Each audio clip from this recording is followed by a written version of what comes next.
would say y'all would have had a testimony service. But nevertheless, amen, God is good. I just want to lift one verse. Our text has been read to our hearing for the sake of context. I want to lift Luke 23, verse number 34. Luke 23, verse number 34. Amen. You don't have to stand again. Amen. We thank God for our choir lifting us up. Amen. This morning. Luke 23, verse number 34, and it reads, Then Jesus said, Father, forgive them, for they know not what they do. And they parted his raiment and cast lots. Amen. Amen. I don't know if Brother Don was able to capture the whole title. This morning's message is a picture of what real crazy looks like. A picture of what real crazy looks like. With the subtopic, one of the biggest mistakes the devil could have ever made. A picture of what real crazy looks like. With the subtopic, one of the biggest mistakes that the devil could have ever made. Brothers and sisters, whenever we are bound by comfort and what's familiar, we will never be able to pursue our true purpose. Because pursuing true purpose requires us having a willingness to take calculated risks. One of the greatest calculated risks, I didn't see Auntie Barry this morning. One of the greatest risks we can take is learning to forgive. Right. Even when those that we are faced with the task of forgiving, we may feel like they are not worthy of forgiveness. Yeah. One of the greatest tasks that we have before us, brothers and sisters, as it relates to taking calculated risk is forgiving individuals who we know from experience may not even appreciate the forgiveness after it is given. When we think about this scenario, brothers and sisters, we go to the book of Luke. It is in the book of Luke where Jesus is preparing to look eye to eye with death. Now, surely this is a gut-wrenching experience for Jesus on many levels. One, because Jesus is knowledgeable of the fact that the very essence of his life purpose from the beginning of time was to be sent to earth to ultimately experience death. What do you do, brothers and sisters, when you have been sent to live only to die? Jesus must have had a conversation with himself and said, "Self, if all I'm going to do is die, then what's the use of even trying to live a life that reflects the character and qualities of God?" Brothers and sisters, what do you do when you are in a position where God is sending you on some sort of mission, and the mission that God wants you to fulfill is to ultimately die to yourself? If we are to truly live in the image of Christ, we must understand that as true believers, our primary task is to die to our flesh each and every day. On our jobs, we are faced with the challenge of dying to our flesh each and every day. In our relationships, in our communities, raising our kids, with our spouses. How many times do we have to bite our tongue? Yeah. How many times do we have to tame attitude? Even when the attitude that we are tempted to give is warranted. Are we willing, brothers and sisters, to die to ourselves? Are we willing to carry our cross and follow Jesus? Are we willing to love those who are unlovable? Are we willing to be there for those who have stabbed us in the back? Are we willing to do the things that Jesus did when he died upon that old rugged cross? When he died for those who he knew, even before the episode of his death was to take place, that the ones that he was sacrificing and dying for would not even appreciate the sacrifice that he was making. This had to have been a gut-wrenching experience for Jesus, because Jesus was dying a death that was not just any old death, but this was a gruesome, agonizing death that included Jesus being spat on and being taunted and being talked about and being tempted to come down from the cross. Even though he knew he had the power to bypass death, Jesus stayed upon that old rugged cross. Yes, sir. Yes, sir. The songwriter even said that he would not say a mumbling word. And here's a token, something we must understand, brothers and sisters. When we are at a place where we are willing to step up to the task of living a sacrificial death as a way of reflecting the life of Jesus, we must understand that that may possibly come with having to endure some embarrassment. That may come with the task of having to make some decisions and to do some things that will leave other people in a place of asking, what in the world are you thinking about?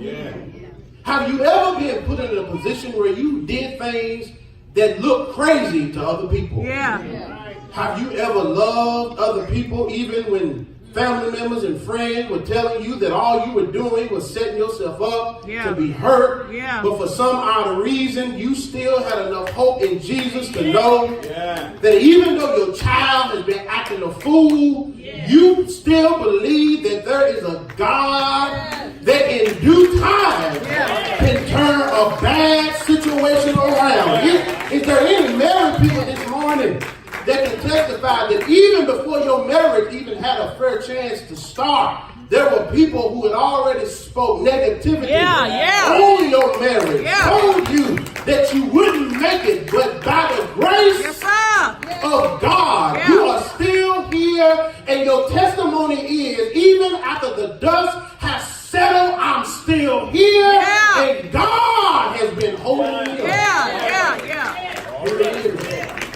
Sometimes, brothers and sisters, we will, during this life journey, be left to do things that seem crazy to other people. But here's the thing. If you are not in a position where you are not willing to do things that seem crazy to others, you may not want to spend time with Jesus. Because you and I cannot spend time with Jesus unless we are willing to look foolish to other people. I mean, come on. Think about everything that you have going on in your life right now, and people are still trying to figure out, after all the hell you've been through, how is it that you still say that you believe in God? After all you've been through on your job, after all you've been through with your family, after all you've been through, but yet and still, you still believe that there is a God that can make things happen even when it seems like all hope is lost. Is there anybody here that can testify that after all you've been through, there is a God that can hold you up?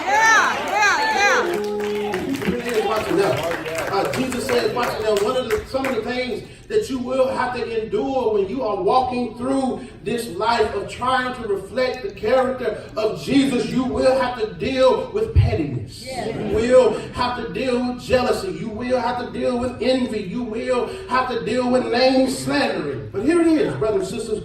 When Jesus is preparing to die, he has to endure a lot. He has to go through a lot. But what I want us to think about this morning is this. When Jesus prepares to die, Jesus, as we have already noted, is preparing to die a gruesome death. He's preparing to die a gruesome death that includes, watch this. One, he is preparing to die a death that is going to require him to have to wear a crown of nails on his head. Yeah.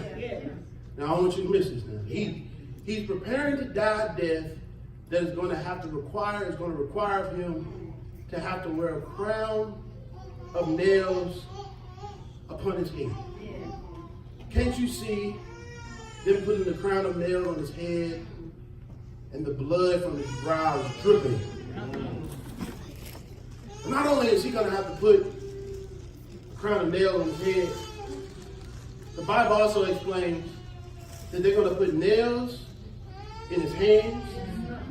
They're going to put nails in his feet. And they're going to put a spear in his side. Yeah. Now, what I need for us to understand this morning, don't lose me here, because here's the whole thrust of the sermon right here, Brother Buford. I almost said Deacon Buford. Here's the whole thrust, Brother Buford. Here's the whole thrust. When they put the crown of nails upon Jesus' head, what they are doing, Tina, is they are attempting to interfere with his psychology. Okay. They are attempting to mess with his head. Yeah. But then watch this now. It's not bad enough that they just want to mess with his head. But when they put the nails in his hands, the nails in his feet, the spears in his side, they then want to have a negative impact on his workology. Okay. So they want to mess with his psychology. They want to mess with his workology. But here it is, Bella. Not only that, they want to mess with his anthropology. See, watch this now. When they mess with his head, that's his psychology. They want to get inside of his brain. They want to make him think that what he is going through is not even worth it. Yeah. And they understand that if we can get inside of his head, then we can stop his workology. Yeah. By stop him from fulfilling the purpose that God has given him. Yes, sir. But see, what Jesus understands that I can't let you stop my workology because that impacts my anthropology. Yeah. My anthropology is my ability to build relationship with other people. Yeah. And brothers and sisters, what you got to understand is that you got to understand, out of all the avenues that the devil wants to use to destroy us, the devil understands that if he can ever get inside of our head,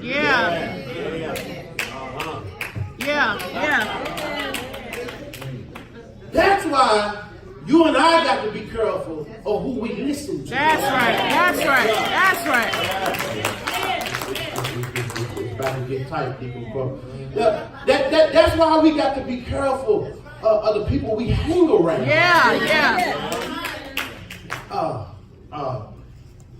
You got to be in a place where you want to hang around folk who want something for themselves. That's right. Because if they don't want nothing for themselves, what makes us think that they're going to want us to have anything?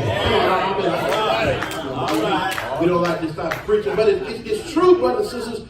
We do become who we hang around. That's right. If you hang around negative, pessimistic people, at some point, you are going to become negative and pessimistic. If we are hanging around miserable people, at some point, we are going to become miserable. If we are hanging around thirsty people, that's my So people who are just out to do whatever necessary to get where they want to get, even if it means stepping on other folks, even if it means implementing and applying the crowd mentality, which says you get yours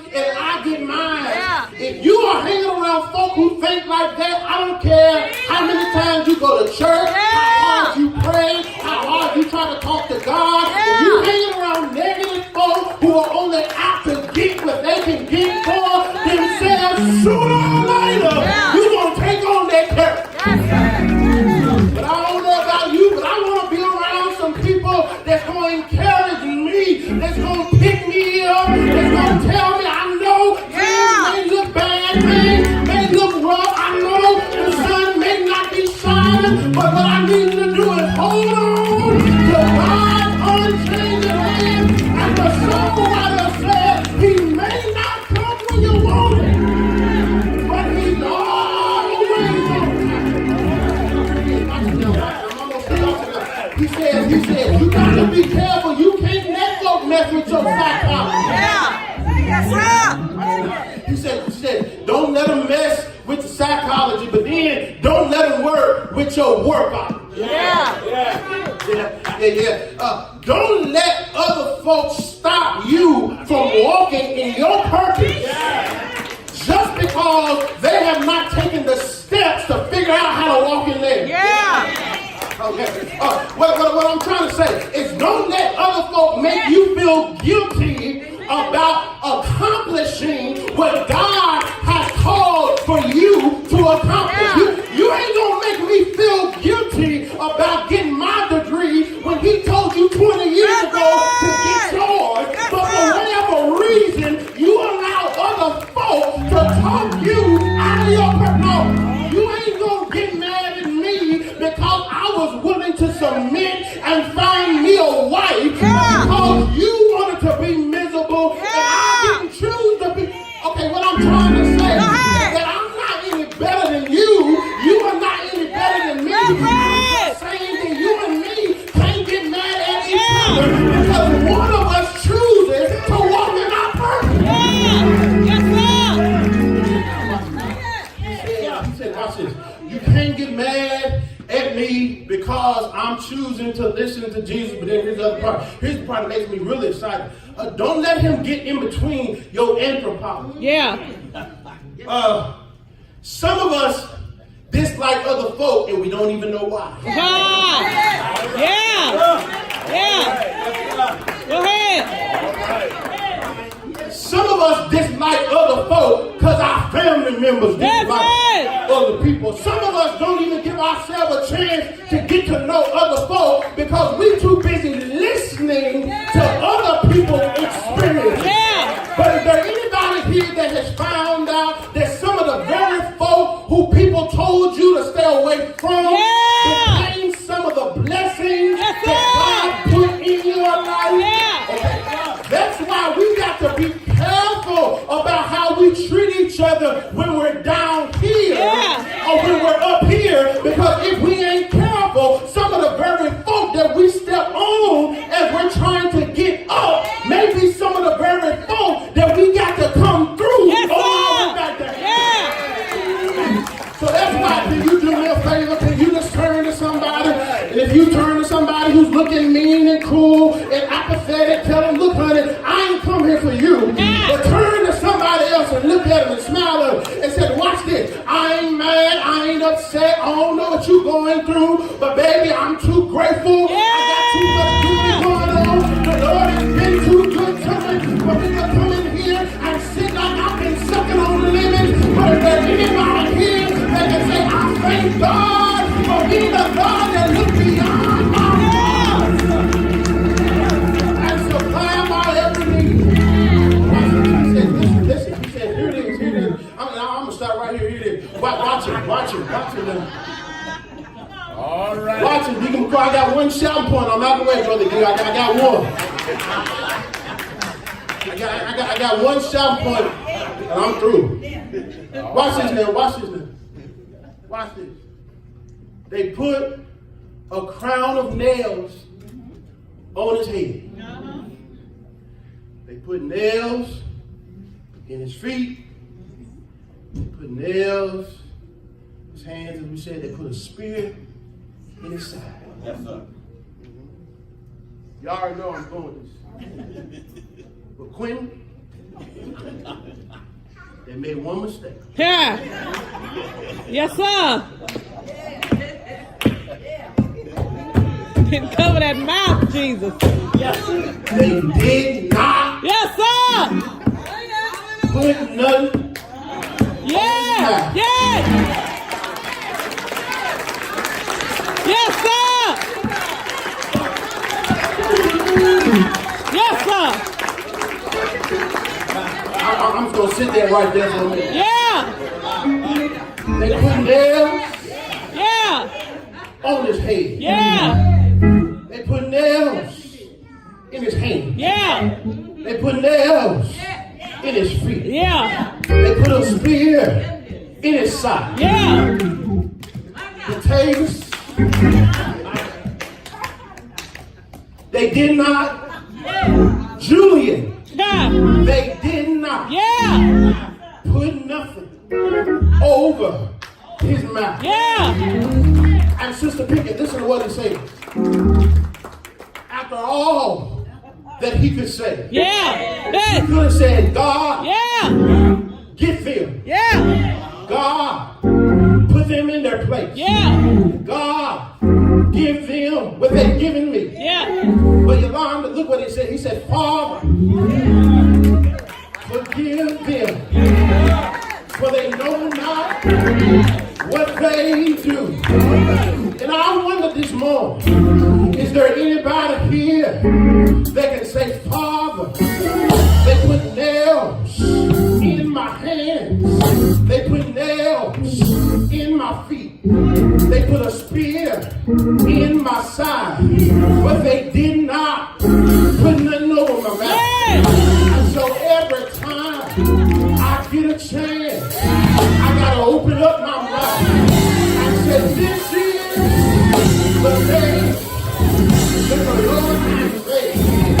I will rejoice and be glad. Use your faith. Turn to your neighbor and say, oh, magnify the Lord with me. Let us exalt his name together. Come on, you ought to turn to somebody and say, he's been good. He's been good. Every time I think things over, all my good days, I'll weigh my bag. I won't complain. You might have something rocking in your body, but you gotta weigh your hand because you are alive. You're able to feel the pain in your body. Do me one last favor. Say they did not put nothing over your mouth. And I know you know how to talk. I've heard some of you talk. I've heard some of you curse. So don't sit there and look at me in that tone of voice. But you ought to stand and declare that if he does not do another thing, he's been good. Yeah. Hallelujah. Hallelujah. Hallelujah. Amen. Some of y'all are looking so mean and looking so cold and looking so apathetic. So just do me a favor. You ought to breathe in and breathe out. And David said, let everything that have breath praise ye the Lord. Now if you dare, don't worry about it. If he's never done nothing, you just keep sitting there. But if the Lord has opened doors that no man can shut, if the Lord has made your enemies be your footstool, you ought to say hallelujah. Yeah. Yeah. He won. Hallelujah.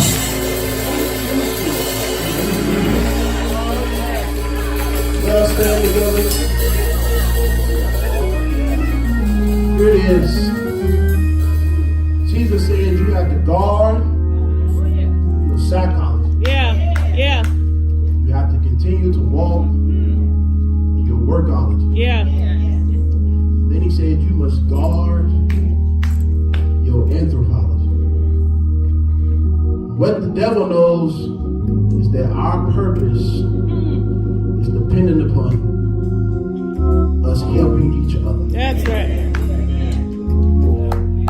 So if he can ever get us to a point, Didi, where we get so mad with each other, Yeah. that we stop loving each other, Yeah. and caring for each other, then he has won. Yeah. How many of us know that through Jesus, we already have the victory? The doors are open. Is there one this morning that would like to give your life to Christ? Is there one this morning?